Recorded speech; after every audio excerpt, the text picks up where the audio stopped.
오늘 하나님께서 저와 여러분에게 주시는 말씀은 빌립보서 2장 19절에서 30절 말씀입니다.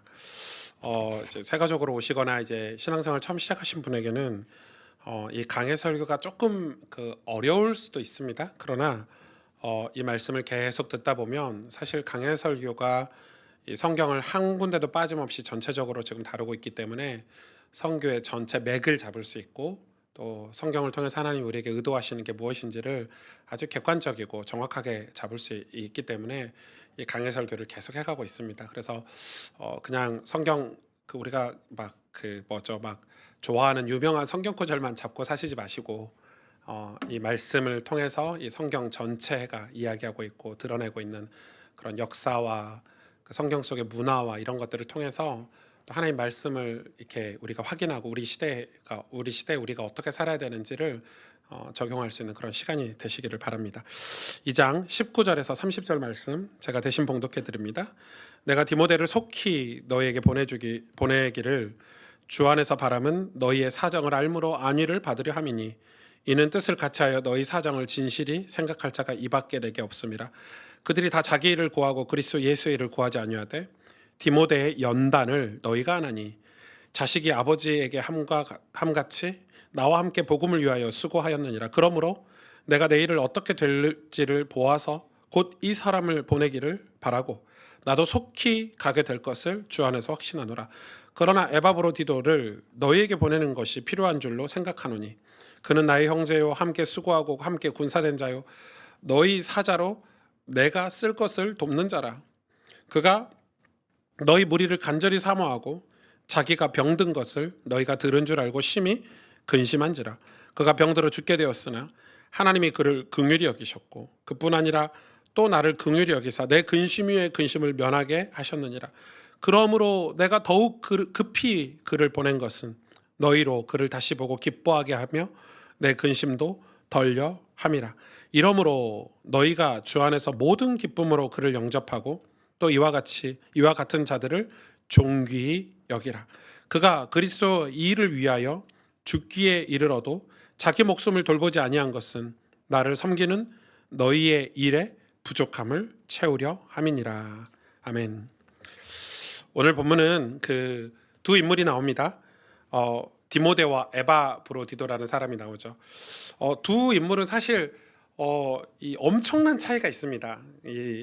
유명세 혹은 성경에 나오는 빈도, 그리고 실제 사역 이런 걸 따졌을 때는 거의 하늘과 땅 차이만큼 그 차이가 많은 인물이죠. 오늘 첫 번째 인물은 디모데죠. 여러분 너무 잘 아는 디모데.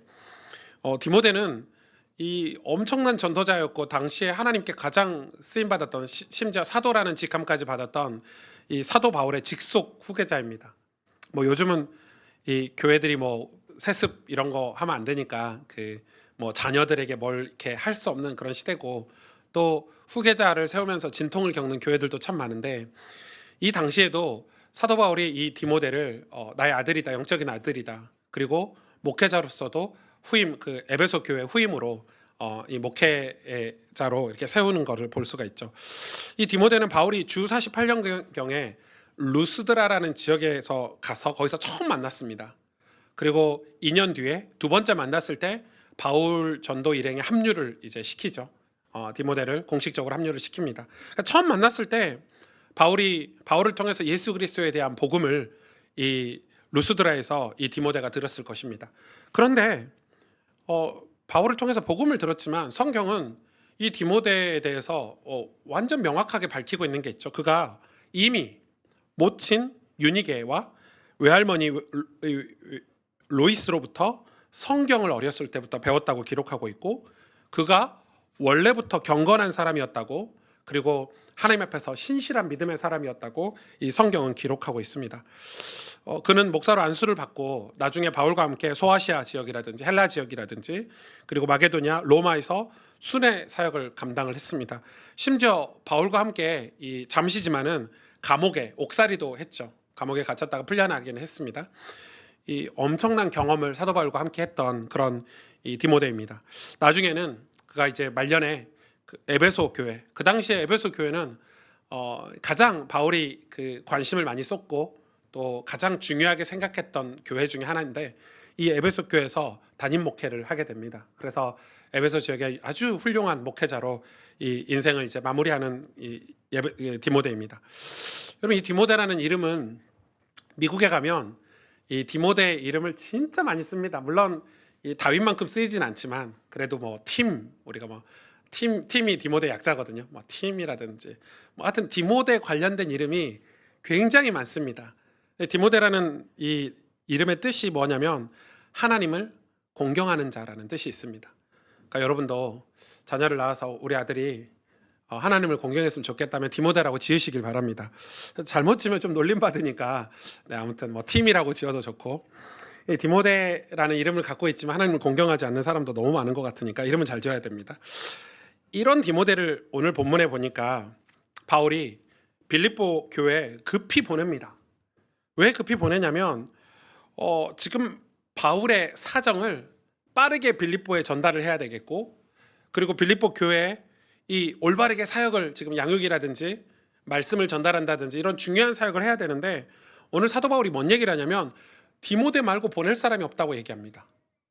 그러니까 지금 자기 주변에 여러 신실한 제자들이 있지만 이 디모데에 대한 바울의 신뢰를 알 수 있겠죠. 이 빌립보 교회는 디모데 말고는 내가 가면 좋은데 내가 못 가니까 내가 이 디모데를 나 대신 보내겠다 해서 이 디모데에 대한 신뢰가 엄청납니다, 바울이.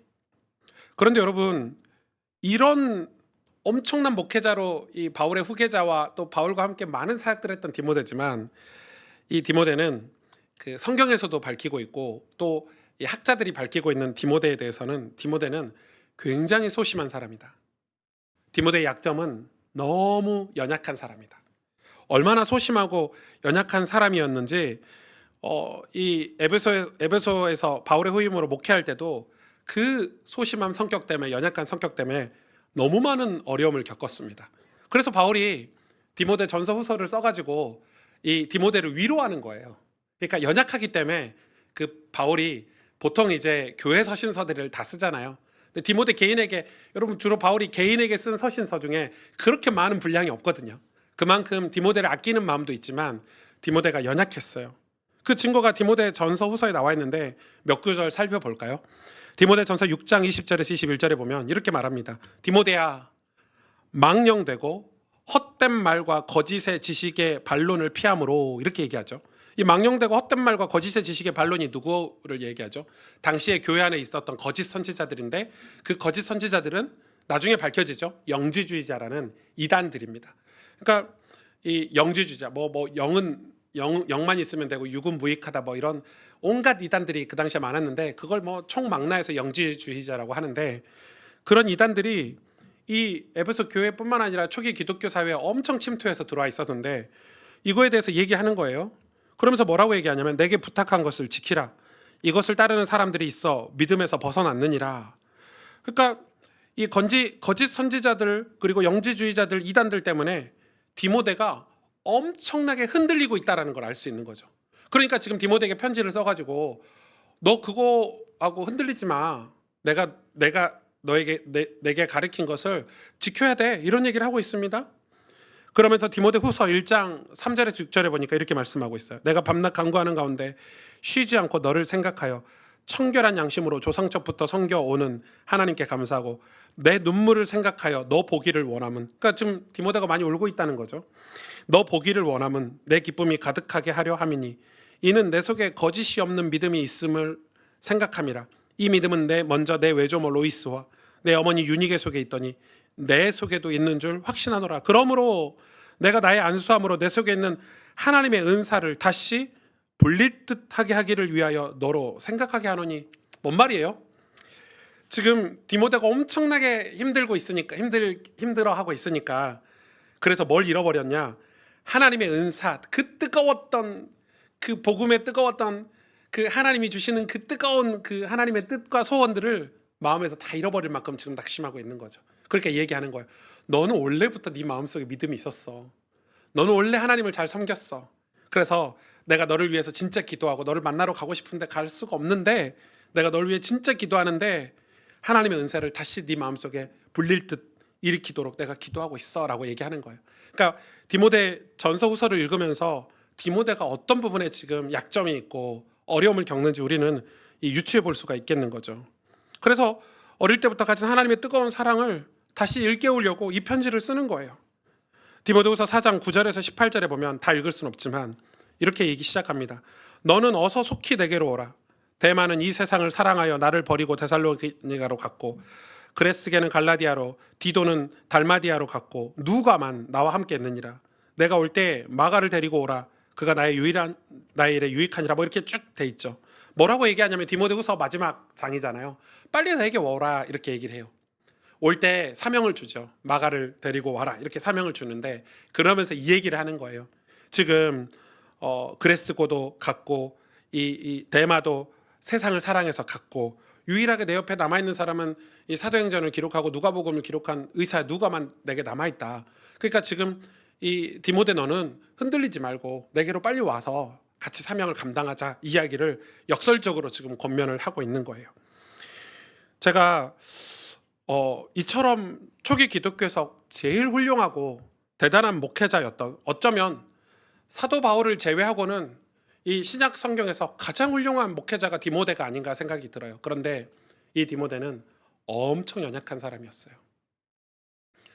그리고 심지어 오늘 빌립보에 디모데를 보내면서 뭐라고 얘기하냐면 오늘 본문에 22절에 보니까 디모데의 연단을 너희가 안 하니 이렇게 하면서 디모데를 보내요. 그러니까 왜 이걸 이렇게 해서 보내냐면 이 당시 빌립보로 갔던 디모데는 엄청 나이가 어렸을 때예요. 그러니까 나이가 어리니까 보통 어린 나이에 이 빌립보 교회 가서 바울의 소식을 전하고 그 성도들을 말씀으로 바르게 하고 질서를 이렇게 유지할 때 성도들이 어린 사람을 보면 일단 무시하잖아요. 어리니까 어린 사람이 뭘 할 수 있어 이런 마음이 있잖아요. 그런데 바울은 이 빌립보에 디모데를 보내면서 디모데 연단을 너희가 안 하니 이렇게 얘기를 하고 있는 거예요. 무슨 말이에요? 디모데가 그 소심하고 흔들리고 주저앉고 낙심했던 이런 디모데가 연단을 통해서 성장한 것을 알 수 있어요. 바울은 이 연약했던 소심하고 문제 많았던 이 디모데가 연단을 통해서 이 신앙이 자란 것을 알 수가 있는 거예요. 여러분, 그래서 신앙은 나이와 세월이 필요해요.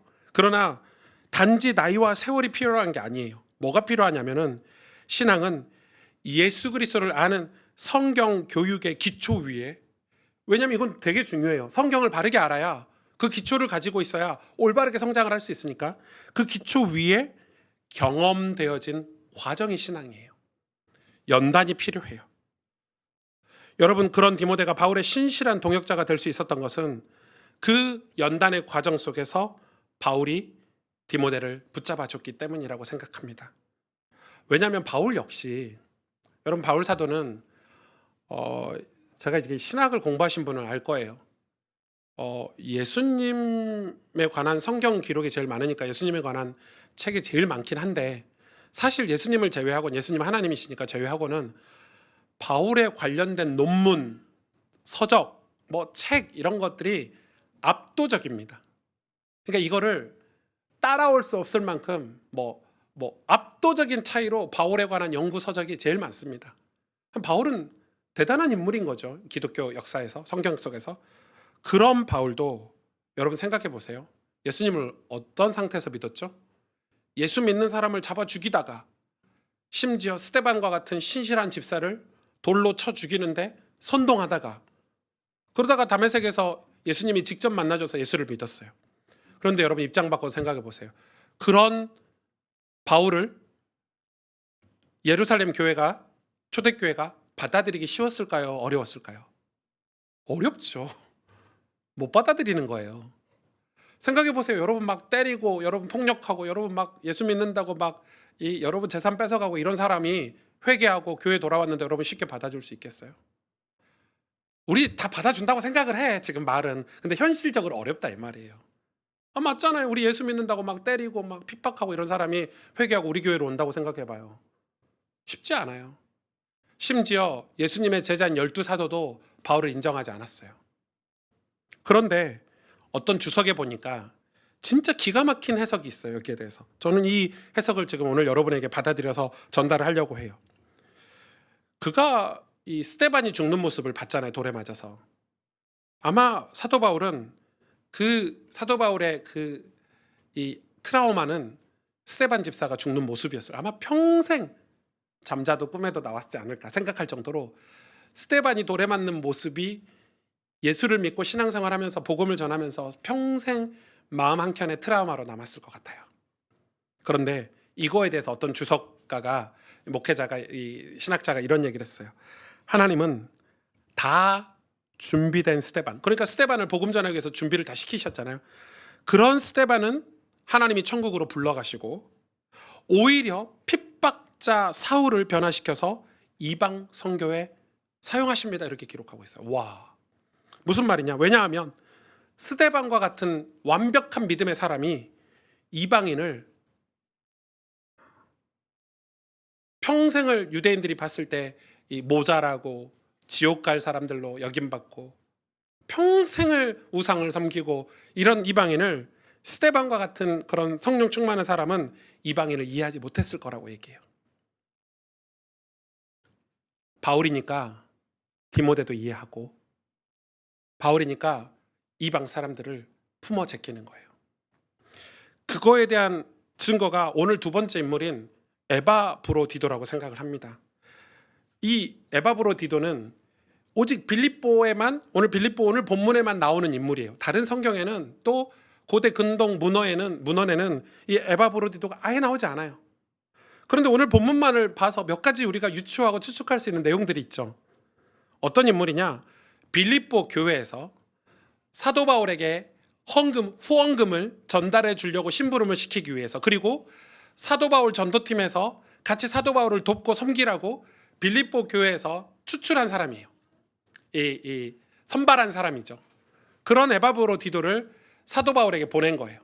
그래서 바울에게 헌금도 갖다 주고 이 빌립보 교회 소식도 전해주고, 그리고 바울에게 그것만 하는 게 아니라 바울 사역에 동참해서 같이 복음을 전하라고, 같이 전도를 하라고 붙여줬던 사람이 에바브로디도라고 할 수 있어요. 그런데 이런 에바브로디도를 오늘 바울이 더 이상 나하고 같이 사역을 못할 것 같아, 이제 빌립보로 다시 돌려보낼게 라고 지금 얘기를 하는 거죠. 이게 좋은 의미에서 여러 가지 바울이 얘기를 했지만, 실상은 에바브로디도를 이 빌립보 사역자나 또 바울의 좋은 소식을 전하는 심부름꾼으로 보내는 건 아니에요. 왜냐하면 그 일은 이미 디모데를 시켰어요, 앞에. 그러니까 디모데가 굳이 안 가도 되잖아요. 에바브로디도가 가니까. 에바브로디도는 그냥 사역에서 중도 탈락시키는 거예요. 이유가 나와 있죠. 그게 26절에 그가 너희 무리를 간절히 사모하고 자기의 병든 것을 이렇게 기록하고 있어요.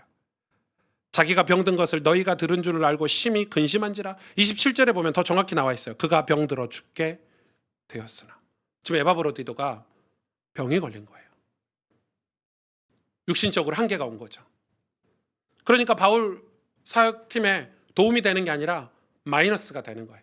심지어 바울은 이 에바브로디도 때문에 여러분 생각해 보세요. 지금 급하게 막 전도해야 되고 복음 전해야 되는데 한 사람이 아프고 있으면 신경이 거기에 쓰이겠죠. 그래서 이제 에바브로디도를 빌립보 지역으로 다시 보내는 장면이에요. 그런데 다시 보내는데 바울이 어떻게 보내냐면, 그게 지금 오늘 말씀의 하이라이트고 굉장히 중요한 장면이에요. 25절의 하반절에 보면은 이렇게 기록하고 있어요. 그는 나의 형제요, 함께 수고하고 함께 군사된 자요, 너희 사자로 내가 쓸 것을 돕는 자라. 와, 그러니까 지금 바울이 에바브로디도를 뭐라고 얘기하냐면, 사실 병 걸려서 쓸모없는 그런 일꾼이었는데 보낼 때는 나의 형제요, 함께 수고하고 함께 군사된 자라고 지금 그렇게 보내는 거예요. 여러분, 이렇게 안 보내면 빌립보 교회에서는 이렇게 반응할 수 있겠어요. 야, 바울을 섬기라고, 같이 전도운동하라고 특별히 헌금도 돈도 학비도 대주면서 사례비도 주면서 보내놨더니 네가 도대체 건강관리를 어떻게 했길래 가서 바울도 제대로 돕지 못하고 이렇게 금방 돌아올 수 있냐라고 핀잔을 빌립보 교회에서 줬겠죠. 장로님들이, 빌립보 교회 사역자들이 에바브로디도를 좋은 마음으로 받았을까요? 근데 바울은 이런 에바브로디도를 보낼 때 그를 29절에 보면 그를 존귀 여기라 하고 보내고 있어요. 참 저는 이 말씀을 묵상하면서 진짜 은혜를 많이 받았어요, 이번 주에. 여러분, 지금 우리 교회도 마찬가지예요. 여러분, 지금 우리 교회는 신학적으로는 제가 이 정통을 따르고 있어요. 그냥 정통도 아니고 이 보수적 복음주의 신학을 가지고 여러분과 말씀을 나누고 있고 신앙을 지켜나가고 있어요. 제가 고신 출신이어서가 아니라 제가 그런 제 신앙의 기본 틀이 바닥이 뿌리를 어디 내리고 있냐면 보수적 복음주의 신학에 제가 뿌리를 지금 내리고 있어요. 그래서 여러분, 제가 하고 있는 설교나 제가 여러분하고 말씀을 나누는 목회적인 어떤 교회론이라든지 구원론이라든지 기독론이라든지 이런 이 신학의 론들이 있거든요. 그런 정체성은 완전 보수적인 그 복음주의, 개혁주의의 뿌리를 깊게 내리고 있어요. 그런데 여러분도 느끼고 계실지 모르겠지만 우리 교회의 사역은 완전히 급진적이에요. 얼마나 급진적이냐? 우리 교회는 지금 팀 켈러 목사의 리디머 교회를 배우고 있고 또 레슬리 류비긴이 말한 미셔널 처치를 따르고 있어요. 미셔널 처치를 따른다는 말이 무슨 말인지 여러분은 이해를 잘 못하시겠지만 이 신학계에서는 굉장히 중요해요. 제 친구들이 고신에 많이 있잖아요. 어제도 그 오재경 목사가 서울에 결혼식 때문에 잠시 와서 만났는데 이야기하는 거예요. 고신 교단에서는 이 한국의 아주 보수적인 정통 이 신학을 유지하고 있지 않습니까? 이 미셔널 처치라는 성교적 교회라는 학문 자체를 다루질 않아요. 아예 없어요. 그런 학문 자체가. 얼마나 심하냐면 이상규 교수님이 뭐라고 얘기하시냐면 고신이 그 학문을 받아들이지 않으면 미래가 없다고 얘기할 정도예요. 그러니까 고신은 자기들이 지켜야 될 이 정통, 이 개혁주의 이거가 제일 중요한 거예요. 지금 교회가 무너지든 세상이 멸망하든 우리 청소년들이 이 세상 유혹에 빠지든 상관이 없어요. 그냥 이게 중요한 거예요. 실제로 여기 서울에 제 친구 한동훈 목사라고 이 아주 보수적인 교회가 어려울 때 그 교회 부임했어요. 교회가 한 1,000명 되는 교회인데 거기 담임 목사로 부임해서 한 3년, 4년 지금 됐는데 한동훈 목사가 늘 고민하는 게 있었어요. 저희하고 만나면 아니 교회가 이 장로님들이랑 교회 그 리더십을 가진 분들, 성도들이 너무 심할 만큼 이 정통 이런 걸 중요하게 여긴대요. 우리는 크리스마스 때 지금 예배 안 드리잖아요. 성탄 예배 안 드리고 오후에 콘서트를 하죠. 그 교회는 그런 있을 수가 없대요. 와, 우리 콘서트 대신에 아니 크리스마스 예배 대신에 뭐 다른 걸 좀 해봅시다 해도 목사님 그래도 예배는 드리고 해야지. 목사가 해야 될 말을 장로님들이 하는 거예요. 한동훈 목사가 올해 들어서 고민이 뭐냐면 그 교회가 주일날 엄청 많이 모여요. 한 1,000명 정도 모이고 금요예배도 한 200~300명 모여요. 제가 금요예배를 섬기고 왔거든요. 막 뜨거워요. 막 불이에요. 여러분 우리 교회 금요예배는 금요예배가 아닌 것 같아요. 왜냐하면 200~300명이 통성기도를 하는데 우와 제가 너무 깜짝 눈 뜨고 봤어요. 얼마나 뜨거운지. 그런데 이 교회 고민이 이 한동훈 목사의 고민은 수요예배가 30명밖에 안 오는 거야. 이상하죠? 근데 그게 요즘 시대의 문화예요. 왜냐하면 요즘 다 맞벌이 하지. 요즘 엄마 젊은 사람들이 주중에 얼마나 바빠요. 그러니까 수요예배를 30명, 뭐 많이 오면 30명이고 25명 이래서 자기가 기도하다가 수요예배를 드리지 맙시다. 금요예배 드리니까. 그리고 수요일 날은 성경 공부도 하고 또 우리 많은 사역들을 좀 합시다 했는데 장로님들이 절대 그럴 수 없다고 얘기하더래요. 그러니까 목사가 안 드리자는데 장로님들이 그래서 물어봤대요. 장로님들 도대체 왜 그러냐 했더니 수요예배 안 드리면 하나님이 벌하실까 봐. 그런 두려움이 있는 거예요. 그게 오랫동안 쌓여왔던 그런 어떤 내용들인 거예요. 저도 이걸 경험했어요. 저도 경험했는데 제가 우리 교단을 나와서 이제 새로 교단을 올 초에 옮겼잖아요. 올 초에 제가 교단을 나오고 새로운 교단을 간다는 소문이 좀 바닥에 흘러고 퍼져가지고 어떤 한 분이 계속 저한테 메일을 보내고 연락 오고 막 이래요. 근데 그분이 뭔 얘기를 하시냐면 오 목사는 개혁주의 교회로 가야 된다는 거예요. 예, 개혁주의로 교회로 가야죠. 이렇게 말했어요. 어디로 갈까요? 고신 아니면 합동으로 아니 합신으로 가야 된대요. 합신이 이제 아주 보수적인 두 교단이거든요. 고신으로 가라는 거예요. 제가 고신을 제 친구들도 있고 가고 싶은데 저희 교회하고 진짜 안 맞거든요. 왜냐면 고신은 딱 그런 거예요. 수예배 안 드리면 목사 불려가요. 총회에서. 금요예배 왜 안 드려? 수예배 왜 안 드려? 이 절차대로 하지 않으면 못해요. 그게 목사 마음대로 할 수 없는 그런 아주 특이한 그 교리 이런 게 있어가지고, 그래서 고신에 있는 제 친구들도 야 승주야 절대 고신 오지 마, 우리도 나가고 싶어, 뭐 이렇게 하는 그런 아주 폐쇄적인 곳이거든요. 고신이 나쁘다는 건 아니에요. 신학은 너무 좋지만. 그래서 그 오재경 목사가 지금 성교적 교회 미셔널 처치를 하는데 고신에서 항의가 너무 많이 온대요. 너네 교회가 그렇게 하니까 우리도 막 그런 게 있는 거예요. 그 정도인 거예요. 여기는 이래서 안 되고 저기는 저래서 안 되고. 여러분, 우리가 이단이나 사이비를 정할 때는 분명한 기준이 있죠. 그러나 하나님의 나라와 복음이 그런 상황으로 인해서 왜곡돼서는 안 된다고 저는 생각해요. 대표적인 사례가 역사 속에 있는데, 독일에 이제 나치들이 막 활약할 때 있죠.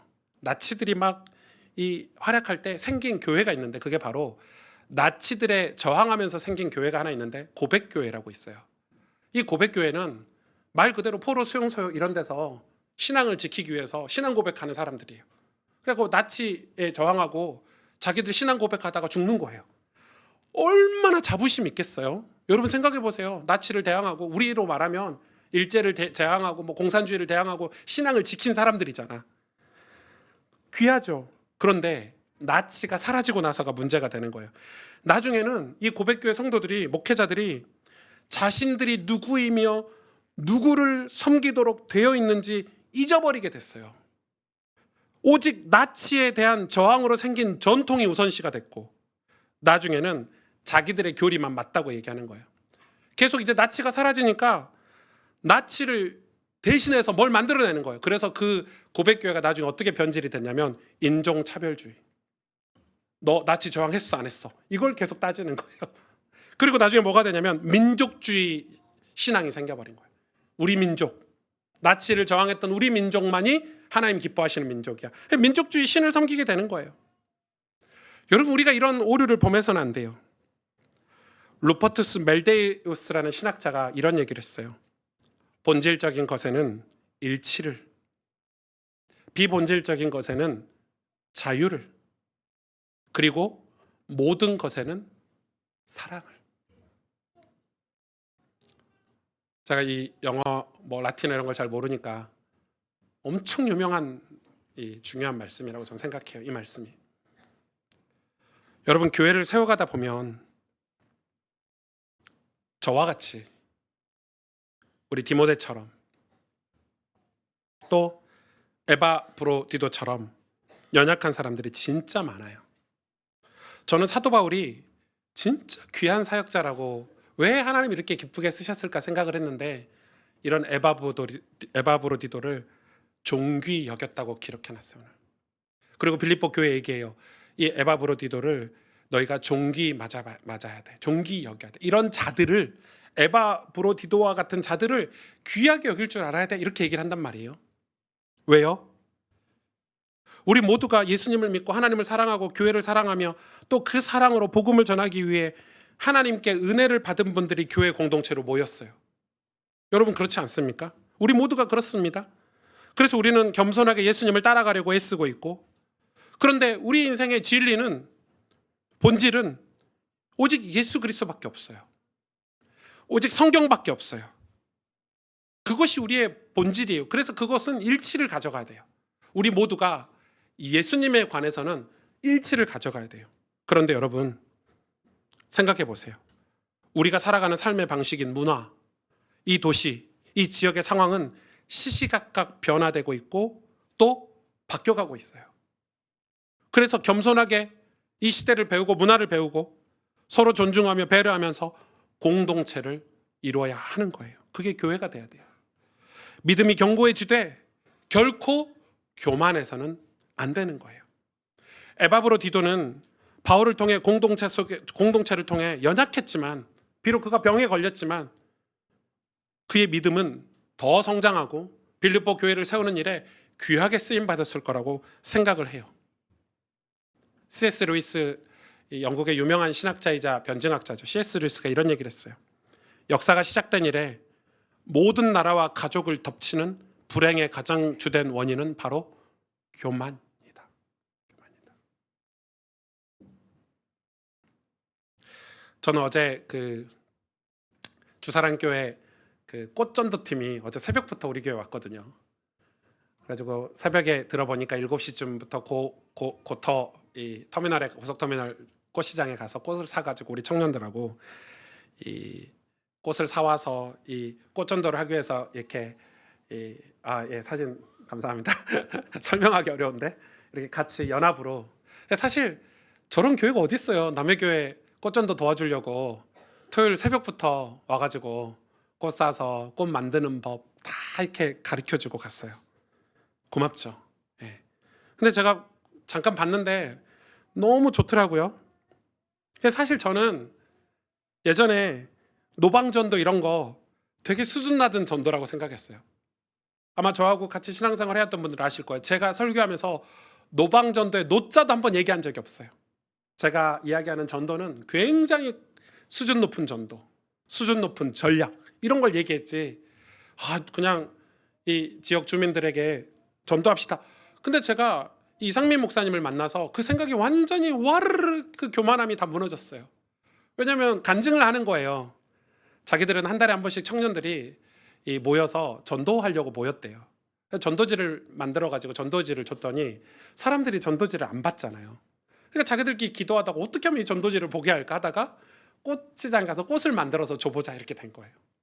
꽃을 주다 보니까 사람들이 얼굴이 밝아져요. 생활을 만들어서 주니까 받고.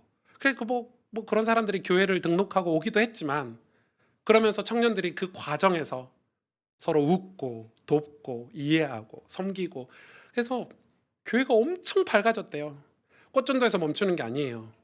이 청년들이 그렇게 하니까 교회 장로님, 권사님들이 빗자루 들고 나와서 지역 그 골목골목 청소를 하고 쓰레기를 줍고 한 달에 한 번씩. 그리고 이 여전도에는 김장을 해서 이번에 갔더니 그 주사랑교회 갔더니 아예 박스를 아예 제작을 했더라고요. 그 이웃을 위한 김장 이렇게 써가지고 주사랑교회 써가지고 거기다 김장을 담아서 동네 독거노인이라든지 혼자 사시는 분들에게 이 청년들이 이 김장 전도를 하는 거예요. 김장을 나눠주고 오는 거예요. 그러니까 이 마을에서 이 도시에서 이 주사랑교회에 대한 평가가 엄청 좋겠죠. 근데 그 평가를 받으려고 하는 게 아니라 그 이상 목사님 말은 교회가 밝아졌대요. 행복하대요. 제가 그 이야기를 듣는데 우리 교회를 생각해 보잖아요. 저는 맨날 수준 높은 전도, 뭐 엄청난 그런 전략 이런 것만 얘기하고 있었는데 그러는 동안에 제가 그런 마음이 드는 거예요. 이 건물에 거주하는 분들에게 한 번도 하나님 사랑을 말해본 적이 없고 우리 교회가 있는 이 주변의 상가들에게 한 번도 인사를 건네본 적도 없고 대단한 사람인 것처럼 저는 하고 다녔지만 제가 대단한 목사인 것처럼 착각하고 다녔지만 내 사랑하는 이웃들에게 우리 성도들의 아픔을 공감해주고 감싸주고 따뜻한 말 한마디 못하고 그렇게 산 거예요. 이런 몹쓸 목사가 어디 있습니까? 혼자 막 대단한 신학 지식을 가지고 교리를 가지고 나는 막 이런 복음을 가지고 있어 이러고 돌아다녔지. 정작 우리 이웃들이 고난당하는 이웃들에게 이 따뜻한 손 한번 잡아주지 못한 거예요. 그래서 우리 교회도 그거 하려고요. 그 전도 배워서 우리가 마음이 없는 건 아니니까. 근데 오늘 제일 춥대요. 예. 고린도전서 12장 7절에서 9절 이렇게 기록하고 있어요. 각 사람에게 성령을 나타내심은 유익하게 하려 하심이라. 어떤 사람에게는 성령으로 말미암아 지혜의 말씀을, 어떤 사람에게는 같은 성령을 따라 지식의 말씀을, 다른 사람에게는 같은 성령으로 믿음을, 어떤 사람에게는 한 성령으로 병 고치는 사를, 어떤 사람에게는 능력 행함을, 어떤 사람에게는 예언함을, 어떤 사람에게는 영들 분별함을, 다른 사람에게는 각종 방언 말함을, 어떤 사람에게는 방언들 통역함을 주시나니 이 모든 일은 같은 한 성령이 행하사 그의 뜻대로 각 사람에게 나누어 주시는 것이니라. 우리가 말씀을 따라 성령으로 믿음을 주셨지만 우리 모두 각자에게 각양각색의 은사를 주셨는데 이걸 이 은사들이 합쳐져서 공동체라고 하고 코이노니아 교회라고 얘기하는 거죠. 그러면서 29절에 30절에 이러므로 너희가 주 안에서 모든 기쁨으로 그를 영접하고 또 이와 같은 자들, 이 에바브로디도와 같은 자를 존귀 여기라. 그가 그리스도의 일을 위하여 죽기에 이르러도 자기 목숨을 돌보지 아니한 것은 나를 섬기는 너희의 일에 부족함을 채우려 함이니라. 무슨 말이죠? 에바브로디도가 육신이 연약하여 바울과 끝까지 동행을 하지는 못했지만 그렇다고 그의 삶이 헛되지 않았음을 보여주는 거죠. 그러니까 에바브로디도는 디모데처럼 훌륭한 목회자, 후계자는 되지 못했을지라도 그의 삶이, 그 짧았던 바울과 동행했던 그 삶이 헛되지 않았다는 거예요. 저는 이 에바브로디도가 디모데 못지않게, 성경에는 기록되어 있지 않지만 빌립보 교회에서 역할을 했을 거라고 저는 믿어요. 왜냐하면 그가 그리스도의 일을 위하여 죽음에 이르기까지 최선을 다했다 기록하고 있거든요. 최선을 다했다 기록하고 있어요. 그래서 바울은 그가 빌립보에서 기쁨으로 환영해 주어야 한다고 얘기하는 거예요. 왜냐하면 빌립보의 모든 성도들은 그 누구도 바울과 동행해 본 적 없고 그 바울의 사역을 시도해 보려고 노력해 본 적도 없었기 때문에 이 에바브로디도는 빌립보 교회 안에서는 가장 귀하고 값진 간증을 가지고 있는 사람이 되는 거예요. 여러분, 우리 인생에 후회가 있다면 시도해 보지 않는 거예요. 생각만 하고 말만 하고, 그러니까 개혁주의 책 한 권 읽으면서 겨우 교리서 하나 읽어놓고 이 복음 전하는 교회를 비난하고 비판하는 삶의 태도가 아니라 우리가 그들과 함께 하나님께서 하시는 일의 한 조각을 맡아 살아내는 거예요. 그것이 신앙이고 그것이 교회가 할 일이고, 우리가 모두가 다 그리스도의 일을 위하여 산다면 우리 모두는 다 존귀하고 귀한 거예요. 에슬리 뉴비긴이 이런 얘기를 했어요. 주보에는 있지만 모든 교회는 아무리 작고 약하더라도 복음을 땅끝까지 가져가는 과업의 일부 몫을 나누어야 합니다. 모든 교회는 선교들의 참여해야 합니다. 이것은 복음의 온전함의 일부입니다. 만약 우리가 오직 우리의 이웃들 사이에서만 그리스도의 증인이 되고자 한다면 우리는 그리스도를 주님으로 충분히 고백하지 않는 것입니다. 우리는 동시에 땅끝까지 그분을 고백하고자 해야 합니다. 우리의 선교는 우리의 고백의 온전함에 속합니다. 아멘. 아멘. 그렇습니다. 우리가 누군가를 비난하기 전에, 또 우리를 서로 비교하기 전에 지금 우리가 할 수 있는 최선을 다하면 된다고 저는 믿습니다. 서로 인정하고 도우며, 또 상대방의 단점을 내 장점으로 채우고, 또 내 단점을 상대방의 장점으로 도움을 받으며, 우리 공동체가 지금 해야 하는 것은 하나님을 온전히 바라본과 동시에 우리에게 맡겨진 이 도시를 최선을 다해서 섬기는 것입니다. 여러분, 우리의 신앙은 상대적이면 안 됩니다. 신앙은 절대적입니다. 왜냐하면 상대적인 것은 세상의 죄가 가져다 준 이 이론입니다. 여러분, 세상은 다 비교합니다. 물론 그 비교가 주는 기쁨이 너무 짜릿하고, 죄가 주는 기쁨이 너무 짜릿하죠. 한빈이가 지 친구하고 둘이 있는데 친구가 뭐 50점 맞았어. 한빈이가 한 55점 맞았어. 그 부모는 기뻐요. 지도 기쁘고, 나 쟤 이겼어. 이게 상대적인 거잖아요. 그런데 55점 갖고 어디다 써먹겠습니까? 절대적인 걸로 네가 최선을 다했냐, 네가 진짜 정직하게 공부해서 노력을 최선을 다했냐, 이게 중요한 거거든요. 세상은 끊임없이 우리를 비교합니다. 그래서 우리가 우울한 거예요. 그래서 우리가 불행하다고 느끼는 거예요. 아니죠. 신앙은 그렇지 않습니다. 여러분, 신앙뿐만 아니라 우리 아이들 모두가 소중하지 않습니까? 사회가 상대적으로 평가를 하기 때문에 내 사랑하는 아이가 귀하지 않게 생각되기도 합니다. 저는 그런 부모님들, 막 학대하고 막 이런 부모님들 뉴스에 나오잖아요. 어떻게 저럴 수 있지? 자기 배에서 난 자식인데. 그거는 상대적인 이 논리에, 세상의 논리에 빠져 있기 때문에 그런 거예요. 우리는 절대적인 하나님과의 관계를 통해, 말씀을 통해 우리의 존재 이유를 찾아야 합니다. 하나님은 우리가 존귀하다고, 귀하다고 얘기해 줍니다. 에바브로디도를 사도 바울이 뭐라고 얘기하냐면, 이처럼 존귀한 자를 너희가 환대해라, 이렇게 얘기합니다. 실패가 아닌 거예요. 남들이 볼 때는 사역이 실패하고 중도 탈락한 것 같지만, 병 걸려서 몸이 육신이 약해서 스탑한 것 같지만 그렇지 않다는 거예요. 이 에바브로디도의 기도와 이 에바브로디도가 육신이 병 걸림 속에서 또 최선을 다해서 기도했던 그 기도가 하나님 앞에 귀하다는 거예요. 신앙은 그래서 여러분, 상대적인 존재에서 절대적인 존재로 바뀌는 과정인 거예요. 우리는 이 도시를 섬길 수 있도록 부름받았다고 믿습니다. 지금 우리의 처지나 현실만 볼 게 아니라, 물론 우리의 현실과 처지를 그냥 두면 안 되죠. 더 준비하고 더 갖추려고 노력을 해야 합니다. 그러함과 동시에 우리의 지금 상황에 최선을 다해서 하나님의 소원을, 하나님의 마음을 가지고 이 도시를 우리는 섬겨야 할 것입니다. 제가 꽃전도에 관한 어제 인스타에 글을 하나 올렸잖아요.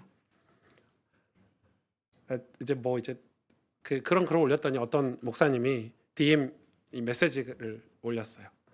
오 목사 수준이 많이 낮아졌네. 딱 첫 마디예요. 복음을 완전히 잃어버렸네. 뭐 이런 내용이에요. 노방전도 같은 거 한다고 우리 교회를 그렇게 까내리는 거죠. 네, 예. 기분이 좀 나쁘긴 했지만 그래도 이제는 그걸 완전 뛰어넘을 수 있는 멘탈이 생겨서 괜찮고. 여러분, 정말 이 비난, 비판, 우리가 김장을 해서 이웃들에게 나눠주는 게 복음이 아닌가요? 그 사랑이 아닌가요? 어쩌면 그 사랑이 오히려 훨씬 더 빠른 길일 수도 있어요. 우리 연약하죠. 우리 모두 연약함을 인정해야 돼요. 그리고 겸손해야 돼요. 그리고 우리는 그런 사역들을 우리는 교회를 개척하면서부터 시작했어요. 비브리지를 통해서. 아무도 말만 하지 안 해요. 다 말뿐이고 생각뿐이지 하지 않는단 말이에요. 저도 그랬으니까. 그리고 새롭게 개편된 남녀전도회와 이 클로리를 통해서 앞으로 그런 사역들을 해갈 거예요. 이 지역을 섬길 거예요. 또 영적으로는 나눔터를 통해서 함께 우리 성도들이 하나님을 바라볼 거예요. 서로 단점을 메워주고 약점을 메워주고 또 장점을 사용해서 서로 돕고 서로를 격려하고 따뜻하게 보듬어주는 교회가 되고 싶어요. 그것이 성령께서 하시는 일이다. 저는 오늘 말씀을 정리하겠습니다.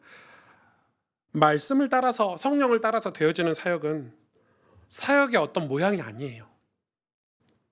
루터나 칼빈이 종교개혁이라는 열매를 맺었지만 하나님은 그 종교개혁의 열매를 원하지 않으셨어요. 그 개혁교회를 원하신 게 아니에요.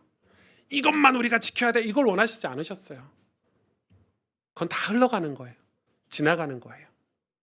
하나님이 진짜 원하시는 것은 우리 영혼이, 우리 마음이 은혜로, 하나님의 은혜로 녹아지고 하나님의 은혜로 회복되고 다시 살아나서 죄를 회개하고 겸손함으로 주의 은혜를 사모하고, 그리고 그 받은 은혜로 우리가 살아가는 이 시대의 이웃들을 복음을 전하고 그들을 섬기는 거예요. 우리의 열매는 천국 외에는 없어요, 여러분. 이 땅에 새 아래 새 것이 있습니까? 시대는 계속 바뀌어가는데, 우리가 지금은 가스펠교회가 이 사역을 하지만 10년 뒤에는 다른 사역을 해야 될 수도 있어요. 맞잖아요. 지금은 이게 맞지만 20년 뒤에는 우리 자녀들 세대에는 또 다른 문화를 마주하게 될 거예요. 우리가 정말 하나님 앞에 우리의 마음이 거짓되지 않고 누가 보든지 보지 않든지 우리의 하나님 말씀으로 우리를 신앙의 연단의 과정을 거쳐서 하나님을 잘 섬기고 하나님 주신 은혜로 우리가 이웃을 섬기는 그 마음을 잃어버리지 않아야 된다는 거예요. 그것이 그리스도의 일이에요. 에바브로디도가 했던 그리스도의 일이고 디모데가 했던 그리스도의 일이고 바울이 평생 소망했던 그리스도의 일이에요. 함께 기도하겠습니다.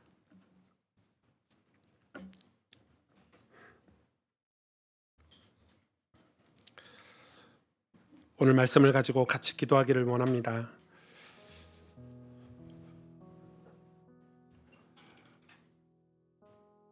주님, 우리가 그리스도의 일을 위하여 우리의 마음이 주님을 더욱 사모하고 주님이 주시면 그 마음으로 이 시대 문화와 이 시대의 도시와 우리 다음 세대를 두고 우리가 이 복음 사역을 감당할 수 있는 힘을 주시고 용기를 달라고 오늘 말씀을 가지고 우리 하나님 앞에 간절히 우리 자신을 위해서, 교회를 위해서 기도하도록 하겠습니다. 하나님 아버지,